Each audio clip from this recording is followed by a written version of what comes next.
guys, we are back with another PropStream tutorial. However, this one's going to be a bit different. We're not necessarily going to be looking at any specific function.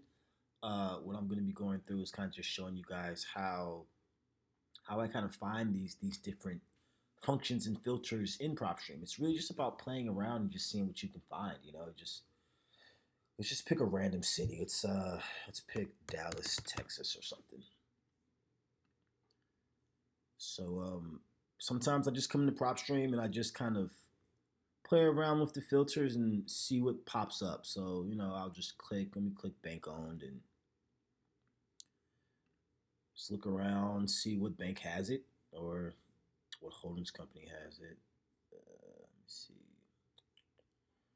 Go to link properties, see what other properties they have. One of the most interesting things that I will do is that sometimes I'll go to the filter and I'll go to owner information and I'll just say show me owners that own at least 200 properties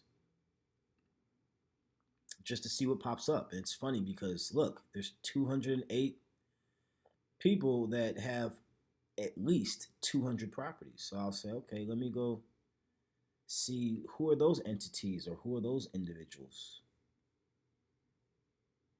So this is Gemtex Homes LLC, and they have 281 properties valued at 78 million. It's more so just playing around to see who are the different players in the game. There's a lot of silent real estate investors all over the country that own more than you could imagine. Some of them own entire neighborhoods, some of them own large portions of cities, and they're just very quiet and you would never know. So we go to New York City, we can pull that same play. So New York City is a little smaller, only 29 that hold on, no, that's the bank on tab. Let me get rid of that bank on tab. Hold on, it's clear. Let's do New York City again. And then let's go to owner information and minimum 200 properties owned. Let's see if there's anyone that owns that in the individual name. Ah, there we go. So there's 522 people in the city of New York that own at least 200 properties in their personal name. And here we go. So husband and wife, it looks like.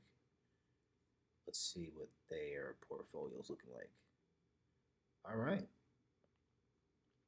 Oh, wow. They have a lot of debt, though. They've got almost $1 billion in open mortgages. 1,200 properties owned. Can you guys believe that? A husband and wife own 1,200 properties. Just the two of them in their personal name. If they ever get sued for anything, oh, it's a wrap. Their portfolio is at risk. It's one of the reasons why you put your properties in LLCs or in trusts. But some people don't. Oh wow.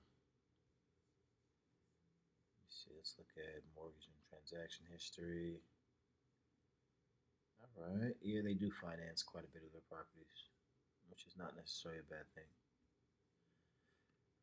And then we can go back to this filter, and I can get rid of that, right? Get rid of the number of properties owned. I can go down to value and say I want to find or show me all the properties that are worth at least $30 million in New York. And the only reason why we are putting these values in is because we're trying to find out who the people are. Let me see, 30, 1, 2, 3, all right, 30 million, there we go. Oh, nothing with an estimated value of 30 million? That's a lie. Let's try 20 million.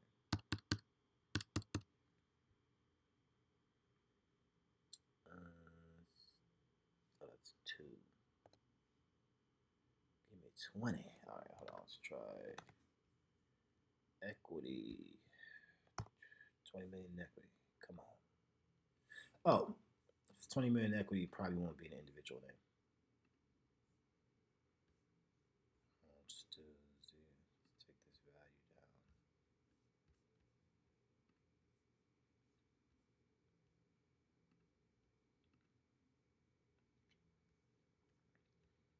Okay, now let's do 20 million. All right. Nothing's popping up there. But that's fine. Just go to another city. Usually the city that you live in, you want to just figure out what's going on in your area, what data you can find of things that are happening in your city.